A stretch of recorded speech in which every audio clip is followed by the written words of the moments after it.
विद्यार्थियों, तो आज हम पढ़ने वाले हैं ईमानदारी की प्रतिमूर्ति, जो इसके लेखक हैं सुनील शास्त्री जी। ये सुनील शास्त्री जी कौन है, सबसे पहले वो जान लो आप।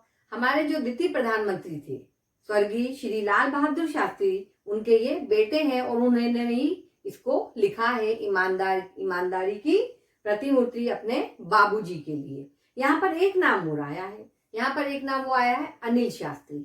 क्योंकि यहाँ नाम आया है इसलिए उनके बारे में भी जान लें। तो ये जो थे ये हमारे लाल बहादुर शास्त्री जी थे, उनके भाई थे। तो अब ये लेसन में एक्सप्लेन करने वाली हूँ आपको। तो सबसे पहले हम अपने स्वर्गीय प्रधानमंत्री जी थे जो लाल बहादुर शास्त्री जी थे, उनके बारे में जान लेते हैं। वो द्वितीय प्रधानमंत्री थे हमारे देश के, और उनकी क्या विशेषताएं थी तो वो हम जान लेते हैं। ये मैंने यहाँ लिख के रखी है, देखिए विशेषता। तो ये बनाने का तात्पर्य क्या है, जब हम कोई भी पॉइंट लिखते हैं तो यदि हम इस तरीके से कुछ आकृति बना के लिखते हैं तो एक टीचर का ध्यान जो जाता है बहुत अच्छी तरह जाता है इसी पर, और वो फटाफट पूरे मार्क्स 5 में से 5 आपको मिल जाते हैं। ज्यादा अंदर वो पढ़ते नहीं है, यही देख के आपको नंबर दे देते हैं। तो मैंने आपको इसके बारे में ही बता दिया। अभी देख लेते हैं उनकी विशेषताएं। सबसे पहले लिखा हुआ है वहां पर ईमानदारी, वो एक बहुत अच्छे ईमानदार व्यक्ति थे। दूसरा लिखा हुआ है सादगी, उनके जीवन में सादगी थी, ज्यादा दिखावा नहीं था। सरलता, जीवन बहुत सरल तरीके से जीते थे। और सच्चाई, सच्चाई की प्रतिमूर्ति थे वो, सत्य बोलते थे। और पर दुख कातरता, ये उनकी कुछ विशेषताएं हैं मैंने जो यहाँ लिख कर रखी हुई है। क्योंकि हम उनके बारे में जान रहे हैं तो उनकी विशेषताएं भी जानना हमारे लिए बहुत आवश्यक था।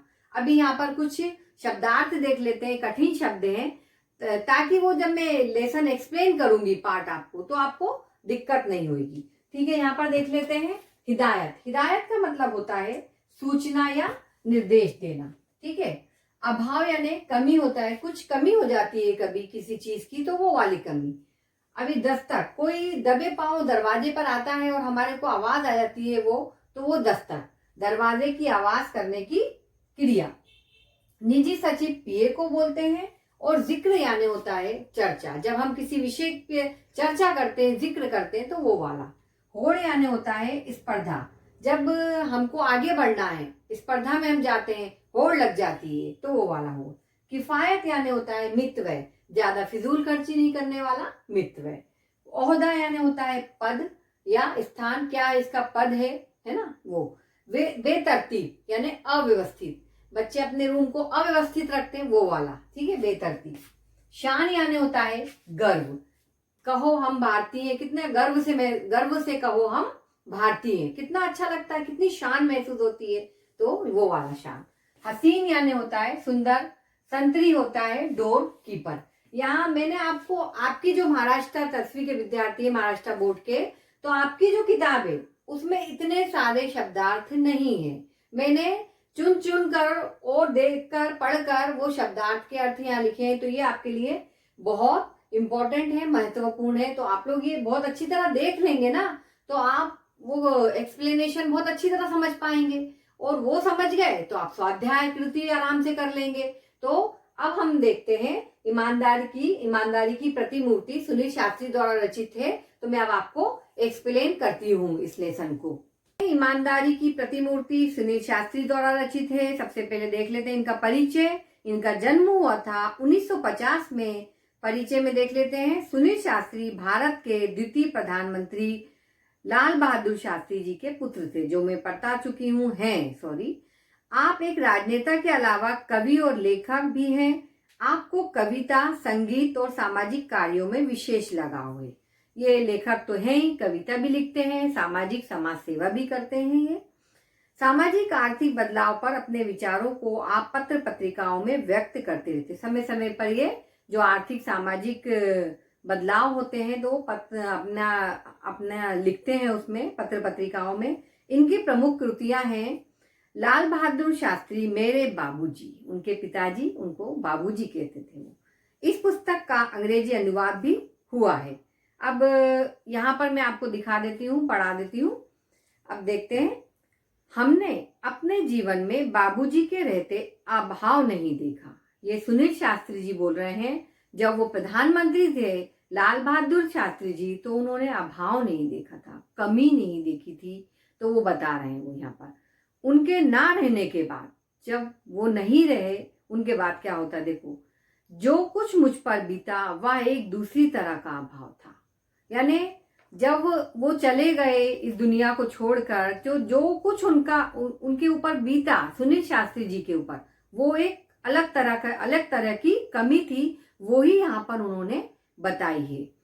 अभाव था कि मुझे बैंक में नौकरी करनी पड़ी, यानी जब वो हट चले गए तो उन्हें बैंक में नौकरी करनी पड़ी। लेकिन उसके पूर्व बाबूजी के रहते में जब जन्मा था तब वे उत्तर प्रदेश में पुलिस मंत्री थे। लेकिन उसके पहले, पूर्व यानी पहले, वो जब उनका जन्म हुआ था तब वो जो लाल बहादुर शास्त्री जी थे हमारे, वो क्या थे, उत्तर प्रदेश में पुलिस मंत्री थे। उस समय गृह मंत्री को पुलिस मंत्री कहा जाता था।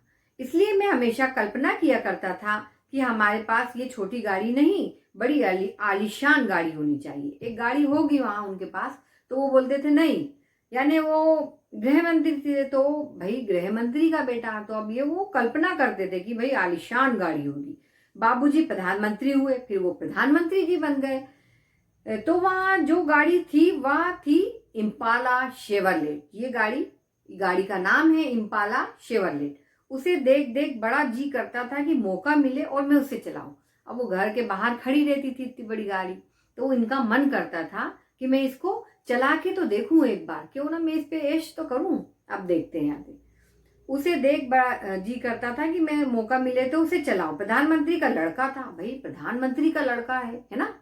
हाँ, अब देखो कोई मामूली बात नहीं। सोचते विचारते कल्पना की उड़ान भरते एक दिन मौका मिल ही गया। कल्पना करते रहे वो, और एक दिन उनको मौका मिल ही गया। देखते हैं, धीरे धीरे हिम्मत भी खुल गई थी ऑर्डर देने की। यानी जब मौका मिल गया तो ऑर्डर देने की, नौकरों को ऑर्डर देना, प्रधानमंत्री का लड़का है तो वो भी हिम्मत आ गई थी उनमें। हमने बाबूजी के निजी सचिव पीए यानी से कहा, सहाय साहब जरा ड्राइवर से कहिए इम्पाला लेकर रेजिडेंस की तरफ आ जाए। ये बोला उन्होंने। 2 मिनट में गाड़ी आकर दरवाजे पे लग गया। प्रधानमंत्री का बेटा ऑर्डर दे रहा है तो फिर सुनना तो है ही ना, तो गाड़ी दरवाजे पे आकर लग गई। अनिल भैया ने कहा, मैं तो इसे चलाऊंगा, नहीं तुम ही चलाओ। ठीक है, अब यहाँ पर अनिल शास्त्री जी, मैंने बताया आपको उनके भाई थे, उन्होंने कहा मैं नहीं चलाऊंगा, तुम ही चलाओ। मैं आगे बढ़ा, ड्राइवर से चाबी मांगी, बोला तुम बैठो आराम करो, हम लोग वापस आते हैं अभी। ड्राइवर को बोला तुम यहीं पर बैठो, हम लोग आते हैं अभी, आराम करो आप।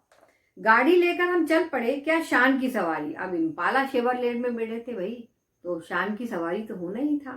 तो याद कर बदन में झुरझुरी आने लगी। जिसके यहाँ खाना था वहां पहुंचा, कहीं जाना था उनको खाने पर, तो वो इम्पाला शेवरलेट लेकर पहुंचे। तो वहां पर पहुंचे। अब देखते, बातचीत में समय का ध्यान नहीं रहा।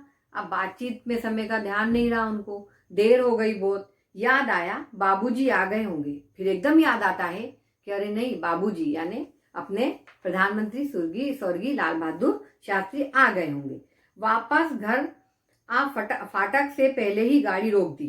फाटक आने से पहले ही गाड़ी रोक दी, ताकि गाड़ी की आवाज आ जाएगी तो दस्तक जैसे आवाज आएगी तो चौकन्ना हो जाएगा सामने वाला, तो उनने पहले ही रोक दी। उतरकर गेट तक आया, संतरी को हिदायत दी, डोर कीपर जो रहता है उसको संतरी, या सैल्यूट वैल्यूट नहीं, सैल्यूट वैल्यूट मत करो मुझे, चुपचाप रहो, बिल्कुल आवाज नहीं आनी चाहिए। बस धीरे धीरे से गेट खोल दो, धीरे से गेट खोल दो। वहां आवाज करे तो उसे बंद मत करो, खुला छोड़ दो। अब बंद करेंगे तो थोड़ी सी गेट की आवाज आती है ना, तो उन्होंने बोला वो भी मत करो, उसे खुला ही छोड़ देना।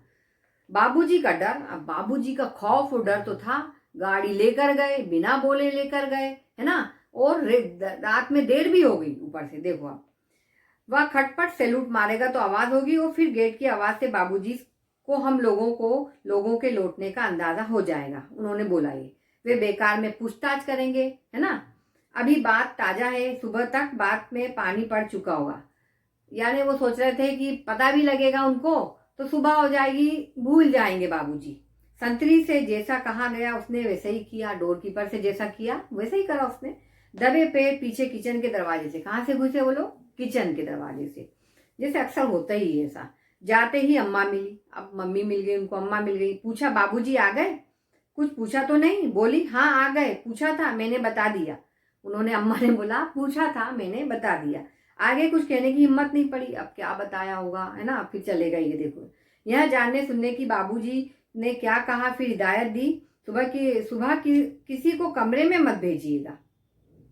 उन्होंने रात में लेट आए थे तो उन्होंने कहा सुबह किसी को कमरे में मत भेजो, ताकि हम सुबह आराम से सोते रहेंगे। अब क्या सुबह होएगी तो बाबूजी तो भूल जाएंगे और कुछ होगा नहीं हमारा, हम आराम से सोते रहेंगे। तो इन्होंने बोल दिया। अब देखते हैं आगे। रात देर हो गई, सुबह देर तक सोना होगा।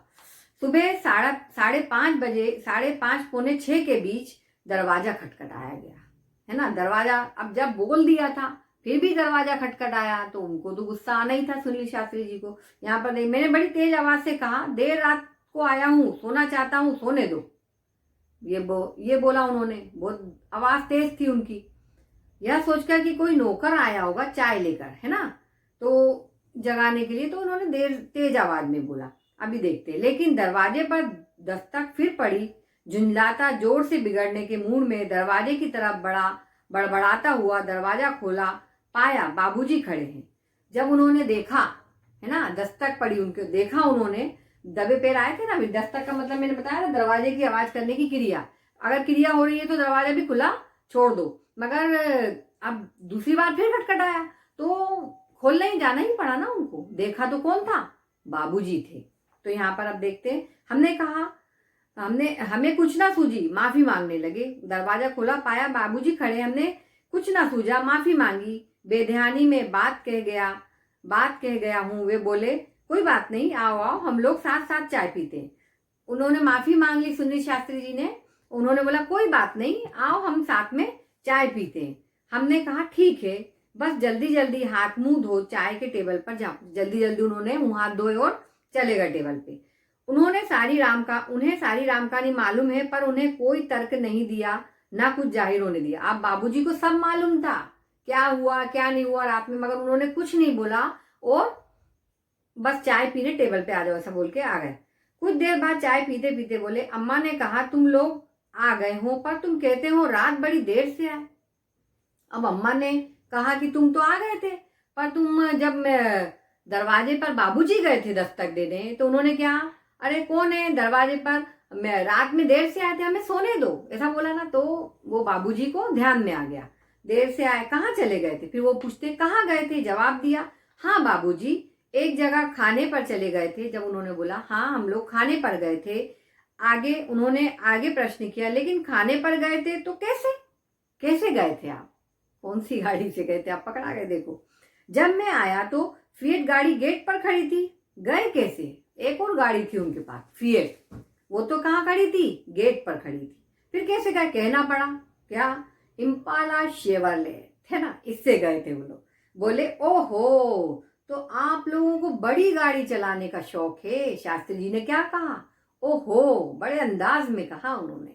बाबूजी खुद इम्पाला का प्रयोग ना के बराबर करते, जबकि वो प्रधानमंत्री थे। जब भी वो इम्पाला शेवरलेट का प्रयोग क्या बोला था, ना के बराबर करते थे। और वह किसी स्टेट गेस्ट के आने पर ही निकलती थी, यानी कोई गेस्ट आता था ना बड़ा, जब ही निकलती थी वो गाड़ी। और इन लोग ने लेके चलेगा शादी में। अभी देखो, उनकी बात सुन मैंने अनिल भैया की तरफ देख आंख से इशारा किया। मैं समझ गया था कि यह इशारा इजाजत का है। अब हम उसका आए दिन प्रयोग कर सकेंगे। अब उनको ऐसा लगा कि हाँ कुछ नहीं बोला तो ये हमारे को ठीक है, कुछ नहीं बोला तो ये इशारा है हमारे को कि हम अब आए दिन उसका इम्पाला शेवरलेट का प्रयोग कर लें। उन्होंने ये एक अंदाजा लगाया जो कि गलत था। आगे देखते हैं। चाय खत्म कर उन्होंने कहा, सुनील जरा ड्राइवर को बुला दीजिए। उन्होंने चाय पी ली, ठीक है, उसके बाद बोला सुनील उस ड्राइवर को बुलाओ। ड्राइवर आया। अब देखते हैं। ड्राइवर से पूछा, तुम लॉग बुक रखते हो ना? हाँ, उसने उत्तर दिया। उन्होंने आगे कहा, एंट्री करते हो? हाँ करता है। कल कितनी गाड़ी इन लोगों ने चलाई? वह बोला 14 किलोमीटर। कितनी? 14 किलोमीटर। उन्होंने हिदायत दी, उसमें लिख दो, जो लॉग बुक है ना उसमें लिखो 14 किलोमीटर निजी उपयोग, यानी खुद स्वतंत्र निजी उपयोग, खुद इन घर का उपयोग हुआ। तब भी उनकी बात समझ में नहीं आई। तभी भी उनकी सुनील शास्त्री जी और अनिल जो थे उनके बात समझ में नहीं आई कि ये क्या कर रहे हैं बाबूजी। अब देखते हैं। उन्होंने अम्मा को बुलाने के लिए कहा। अम्मा जी के आने पर बोले, सहाय साहब से कहना 60 पैसे प्रति किलोमीटर के हिसाब से पैसे जमा करवा दें। अम्मा जी को बुलाया और बोला, अम्मा जी के आने पर अम्मा जी को आए हो तो उनको बोल देना कि 60 पैसे किलोमीटर के हिसाब से पैसे जमा करवा दें। इतना जो उनका कहना था कि हम और अनिल भैया वहां रुक नहीं सके, जो रुलाई छूटी, यानी निजी उपयोग हुआ है, पैसा दो, है ना। ऐसा नहीं कि प्रधानमंत्री हैं तो निजी उपयोग होता रहेगा, ये चीज गलत थे। तो हमारे देश के प्रधानमंत्री स्वर्गीय लाल बहादुर शास्त्री जी की देखिए ईमानदारी क्या थी, है ना। तो हमें भी कुछ सीखना चाहिए उससे। इतना जो कहना था कि हम और अनिल भैया वहां रुक नहीं सके, जो रुलाई छूटी, तो वो कमरे में भागकर पहुंचने के बाद भी काफी देर तक बंद नहीं हुई। जब उन्होंने बोला पैसे जमा करवा देना, निजी काम के लिए उपयोग हुआ है तो पैसे तो जमा करना होंगे आपको। तो अनिल भैया और जो शास्त्री वो थे सुनील शास्त्री जी, वो इतना उनको डर लगा और इतना आंसू निकल गए कि वो कमरे की तरफ भागे और काफी देर तक रोए वो, और उनके रोने मतलब बंद नहीं हुआ। दोनों ही जन देर तक फूट फूट कर रोते रहे, काफी देर तक रहे और काफी फूट फूट कर रो रहे थे, यानी आवाज भी निकल रही थी। आपसे ये बात शान के तहत नहीं कर रहा, पर इसलिए कि ये बातें हमारे लिए आदर्श बन गई। यानी सुनील शास्त्री जी जो थे, उस बात ये मैं आपसे इसलिए नहीं कर रहा कि शान मतलब मेरी गर्व महसूस हो रहा है, नहीं, मेरे लिए ये आदर्श बन गया है। ये बात मेरे लिए आदर्श बन गई, इसलिए मैं बता रहा हूं। ये बात उन्होंने बताया। सक्रिय राजनीति में आने पर सरकारी पद पाने के बाद क्या उसका दुरुपयोग करने की हिम्मत मुझ में हो सकती है? यानी अगर हम कोई पद अच्छा प्राप्त कर लेते हैं, सरकारी गाड़ी है, निजी उपयोग के लिए घुमाओ, पेट्रोल तो सरकार देने वाली है ना, है ना, तो ये चीज नहीं होना चाहिए, यही बताया। तो क्या हम ये करना चाहिए? नहीं करना चाहिए। आप ही सोचें, मेरे बच्चे कहते हैं कि पापा आप हमें साइकिल से भेजते हैं, पानी बरसने पर रिक्शे से स्कूल भेजते हैं, पर कितने ही दूसरे लोगों के लड़के सरकारी गाड़ी से आते हैं। वो बोलते हैं वहां पर कि पापा आप मुझे काय से भेज रहे हैं? साइकिल से भेज रहे हैं, और पानी आता है तो रिक्शे में भेज रहे हैं। और कितने लोग हैं जहां पर जब स्कूल में देखते हैं हम तो सरकारी गाड़ी से बच्चे को छोड़ने के लिए आते हैं। तो वो बोलते हैं वहां पर वे छोटे हैं, पर कितने ही दूसरे लोगों के लड़के सरकारी गाड़ी से आते हैं। वे छोटे हैं, उन्हें कलेजा चीरकर नहीं बता सकता, समझाने की कोशिश करता हूँ। वो बोल रहे हैं कि बच्चे तो छोटे हैं, उन्हें हम ज्यादा अपना बता नहीं सकते, मगर कुछ समझाने की कोशिश तो कर सकते हैं, है ना। तो वो बताया है उन्होंने। जानता हूं मेरा यह समझाना कितना कठिन है, फिर भी समय होने पर कभी कभी अपनी गाड़ी से छोड़ देता हूँ। ये मतलब उनका समझाना थोड़ा उनको कठिन लगता है, बच्चों को समझाना कठिन लगता है। छोटे रहते हैं बच्चे तो सरकारी गाड़ी में क्यों नहीं छोड़ सकते, है ना। तो समझाना थोड़ा उनको कठिन लग रहा था, तो वो कभी कभी अपनी गाड़ी में छोड़ देते थे। अपनी सरकारी ओहदा छोड़कर आया हूँ और आपके साथ यह सब पर फिर जिक्र कर तनिक ताजा और नया महसूस करना चाहता हूँ। कोशिश करता हूँ नींव को पुनः सजोना संवारना, कि मेरे मन का महल आज के इस तूफानी झंझावत में खड़ा रह सके। कितने भी तूफान आ जाए, कितने भी हमको कठिनाई आ जाए, मगर हमारे जो आदर्श हैं वो खत्म नहीं होना चाहिए, है ना। सरकारी गाड़ी का उपयोग सरकारी काम के लिए करें, बिना सरकारी काम के लिए अपने निजी काम के लिए ना करें, ये बताया है यहाँ पर। याद आते हैं बचपन के वे हसीन दिन, वे पल जो मैंने बाबूजी के साथ बिताए। वे अपना व्यक्तिगत काम मुझे सौंप देते थे और मैं कैसा गर्व अनुभव करता था। एक होड़ थी जो हम भाइयों में लगी रहती थी, किसे कितना काम दिया जाता है और उसे कौन कितनी सफाई से करता है। बाबूजी यानी उनका बचपन इतना अच्छा सुहावना रहा और काम भी करवाते थे, यानी प्रधानमंत्री जी थे के बच्चे थे, मगर वो बोल रहे हैं हम काम करते थे।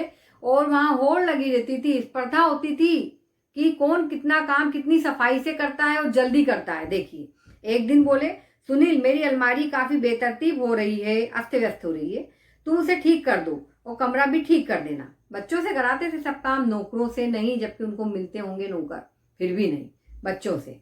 मैंने स्कूल से लौट कर वह सब कर डाला। वो आए और कर दिया उन्होंने, उनकी अलमारी शास्त्री जी की, अपने लाल बहादुर शास्त्री जी की अलमारी साफ कर दी। मैं दूसरे दिन मैं स्कूल जाने के लिए तैयार हो रहा था कि बाबूजी ने मुझे बुलाया। तुमने सब कुछ बहुत ठीक कर दिया, मैं बहुत खुश हूँ, पर वे मेरे कुर्ते कहाँ हैं? वो पूछते हैं तुमने तो बहुत अच्छा काम कर दिया, पर एक बात बताओ सुनील, मेरे कुर्ते कहाँ रखे? वो दूसरा काम दे दिया। मैंने बोला वे कुर्ते भला कोई यहाँ से फट रहा था, कोई वहां से, वे सब मैंने अम्मा को दे दिए। तो वो बोलते हैं कि तुमने अलमारी तो साफ कर दी, मगर मेरे कुर्ते कहाँ गए? तो वो बोल रहे थे कि कुर्ते फट रहे थे अब बाबूजी, तो मैंने अम्मा को दे दिए इसे, है ना। उन्होंने पूछा यह कौन सा महीना चल रहा है? मैंने जवाब दिया अक्टूबर का अंतिम सप्ताह। ये पूछा उन्होंने आगे जोड़ा अब नवंबर आएगा, जाड़े के दिन होंगे, तब ये सब काम आएंगे, ऊपर से कोट पहन लूंगा। यानी अभी जाड़े के यानी सर्दी के दिन आएंगे तो ये कुर्ते पहनूंगा, फिर कोट पहन लूंगा, है ना। फटे भी हैं, सिल भी जाएंगे तो दिखेंगे भी नहीं। देखो कितनी सादगी, कितनी सरलता और कितनी ईमानदारी से जीवन जिया। बहुत सीखने को मिल रहा है, आप लोग सुने इसको। मैं देखता रह गया क्या कह रहे हैं बाबूजी। वे कहते जा रहे थे ये सब खादी के कपड़े हैं, बड़ी मेहनत से बनाए हैं बिनने वालों ने। यानी खादी के कपड़े बहुत मेहनत से बनते हैं ना, तो उनको उनकी मेहनत का एहसास था। तो वो बोल रहे थे इसका एक एक सूत काम आना चाहिए। यही नहीं, मुझे याद है मैंने बाबूजी के कपड़ों की तरफ ध्यान देना शुरू किया, क्या पहनते हैं, किस किफायत से रहते हैं, है ना। मैंने ये देखा था एक बार उन्होंने अम्मा को फटा हुआ कुर्ता देते हुए कहा था इनके रुमाल बना लो। ज्यादा बन गया, फट गया था, तो बोला इनके रुमाल बना लो, सूत का कपड़ा है, खादी का, है ना। बाबूजी का एक तरीका था जो अपने आप को आकर्षित करता था, अपने आप, है ना। वो सही में मैंने मतलब लग रहा है कि यानी देखो एक एक कपड़ा बचाना, एक एक, और आज हम लोग जो दिखता है वो खरीदते जाते हैं। तो और बोल मतलब क्या जिंदगी हो गई है लोगों की। वो इस कहानी से, इस ये ईमानदार की प्रतिमूर्ति से, ईमानदारी से बहुत कुछ सीखने को मिलेगा। आगे देखते हैं। वे आगे अगर सीधे से कहते हैं सुनील तुम्हें खादी से प्यार करना चाहिए, तो शायद यह बात कभी मेरे मन में घर नहीं करती। पर वो उन्होंने क्या बोला, ये कुर्ता फट रहा है तो तुम इसके रुमाल बना लेना। अगर वो अपने बेटे को समझाना चाहते हैं कि सुनील ये खादी से तुम्हें प्यार करना चाहिए, बहुत मेहनत से बनाते हैं इसको, तो ये मेरे दिमाग में उतना नहीं समझ में आता। मगर उन्होंने क्या कहा, अम्मा से ये फट रहा है तो तुम इसके रुमाल बना लेना। तो उनके दिल में घर कर गई थी वो बात। यहाँ पर देखते हैं अब, मेरे मन घर नहीं करती, पर बात कहने के साथ साथ उनके अपने व्यक्तित्व का आकर्षण था जो अपने में सामने वाले को बांध लेता था। यानी बात वो ऐसी करते थे कि हम आकर्षित हो जाते थे और हम मानने, उदाहरण ही ऐसा था ना। अभी देखो वह स्वतः उन पर अपना सब कुछ निछावर करने पर उतारू हो जाता था। यानी हम इतनी अच्छी बात करते थे कि हम लोग सब कुछ उनके ऊपर निछावर कर दें। अम्मा बताती हैं हमारी शादी में चढ़ावे के नाम पर सिर्फ 5 ग्राम सोने के गहने आए थे, लेकिन जब हम विदा होकर रामनगर आए तो वहां उन्हें मुंह दिखाई में गहने मिले। सिर्फ है ना अम्मा को 5 ग्राम गहने मिले थे, और जब वो आई रामनगर तो उनको और भी गहने मिले। सभी नाते रिश्तेदार कुछ ना कुछ दिया। जिन दिनों हम लोग बहादुरगंज के मकान में आए, उन्हीं दिनों हम तुम्हारे बाबूजी के चाचा जी को कोई घाटा लगा था। चाचा जी को घाटा हो गया था, तो देखते हैं क्या हो। किसी तरह से बाकी क्या रुपया देने की जिम्मेदारी हम पर आ पड़ी। बात क्या थी उसकी ठीक से जानकारी लेने की जरूरत हमने नहीं सोची, छोटे होंगे, उन्होंने सोची नहीं कि क्या हुआ क्या नहीं। अभी गहने का क्या होता देखते हैं। और ना ही इसके बारे में कभी कुछ पूछताछ की। एक दिन तुम्हारे बाबूजी ने दुनिया की मुसीबतों और मनुष्य की मजबूरियों को समझाते हुए जब हमसे गहनों की मांग की, अब चाचा जी को घाटा हो गया था, है ना। तो ये अम्मा बता रही हैं उनको, सुनील शास्त्री जी को। तो उन्होंने घाटा हो गया, तो अब घाटा कैसे, तो उन्होंने शास्त्री जी ने क्या करा, लाल बहादुर शास्त्री जी ने गहनों की मांग की, है ना, अम्मा जी से। तो क्या हुआ, तो हमें कुछ वैसा लगा और गहने देने में तनिक हिचकिचाहट महसूस हुई। जब मांगा गहने तो उन्हें थोड़ा अजीब सा लगा। यह सोचा कि उनकी प्रसन्नता में हमारी खुशी है, हमने गहने दे दिए। मगर हमें लगा कि इससे ही वो प्रसन्न हो रहे हैं, तो हमने उनको गहने दे दिए। केवल टीका, नथुनी, बिछिया रख लिया, जो कि सुहाग की निशानी होती है एक औरत की, तो वो रख लिया, बाकी गहने दे दिए। उस दिन तो उन्होंने कुछ नहीं कहा, पर दूसरे दिन वे अपनी पीड़ा ना रोक सके। उस दिन तो उन्होंने, बाबूजी ने कुछ नहीं बोला, मगर दूसरे दिन उन्होंने अम्मा से क्या कहा, देखो तुम जब मिर्जापुर आ जाऊंगी और लोग गहनों के संबंध में पूछेंगे तो क्या कहूंगी, है ना। मायके मिर्जापुर जाऊंगी तो क्या कहूंगी, कहाँ गए हमारे गहने। हम मुस्कुराई और कहा, उसके लिए आप चिंता ना करें। देखिए अम्मा जी ने क्या कहा, आप चिंता ना करें, है ना। हमने बहाना सोच लिया है, हमने बहाना बनाने का सोच लिया है। हम कह देंगी कि गांधी जी के कहने के अनुसार हमने गहने पहनना छोड़ दिए। गांधी जी बोलते थे ना, सादा जीवन उच्च विचार, तो हमने वैसे ही करा, गहने पहनना छोड़ दिए। इस पर भी कोई शंका नहीं करेगा। और फिर ऐसा बोलेंगे तो कोई शंका ही नहीं करेगा हमारी बात पर। तुम्हारे बाबूजी ने तनिक चुप रहे, फिर बोले, तुम्हें यहाँ बहुत तकलीफ हुई ना, यानी हमने तुम्हारे गहने ले लिए। वो बोल रहे हैं कि हम तुम्हें बहुत तकलीफ हुई ना, इसे मैं अच्छी तरह समझता हूँ। तुम्हारा विवाह बहुत अच्छे सुखी परिवार में हो सकता था, लेकिन अब जैसा है वैसा है। वो बोल रहे हैं कि तुम्हारा विवाह अच्छी जगह हो सकता था, अब तुम्हारे गहने भी ले लिए, मगर अब क्या करें, जैसा है वैसा है। तुम्हें आराम देना तो दूर रहा, तुम्हारे बदन के सारे गहने भी हमने उतरवा लिए। वो बोल रहा है। हम बोले, अम्मा बोली, पर जो असल गहना है वो तो आप हैं। वो क्या बोलती हैं कि स्त्री की सौंदर्य, बाहरी सौंदर्यता काहे से रहती है, गहनों से, मगर आंतरिक सौंदर्य उन्होंने क्या बताया है, पति ही सब कुछ है ना। वो तो आप ही है मेरे लिए सब कुछ, गहने तो बाहर के सौंदर्य। अभी ये देखो, हमें बस वही चाहिए, आप उन गहनों की चिंता ना करें, हमें तो बस आप ही चाहिए और कुछ नहीं चाहिए, हमारा पति अच्छा है बस, और गहनों की आप चिंता ना करें। समय आने पर फिर से बन जाएंगे, सही बात तो है, समय आने पर पैसा आया कि फिर से बन जाएंगे। सदा जीवन सब दिन एक जैसे रहते हैं क्या, नहीं। कभी अमीरी आती है, कभी गरीबी आती है, कभी लाभ होता है तो कभी हानि होती है, तो फिर से बन जाएंगे भाई गहने। दुख तो सदा ही लगा रहता है ना। वो अम्मा बोलती है ये बात, ठीक है। अब ये जो लिखा है ईमानदारी की प्रतिमूर्ति, ये सुनील शास्त्री जी ने लिखा है। हमारे प्रधानमंत्री जी स्वर्गीय लाल बहादुर शास्त्री जी, जो कि दूसरे प्रधानमंत्री थे, उनके ऊपर कितना सरल, सादा और स्वच्छ जीवन उन्होंने जिया है, वो इसके बारे में बताया है। और क्या हमें सरकारी गाड़ियों का, सरकारी ओहदे का कहाँ कैसा उपयोग करना है वो भी बताया है।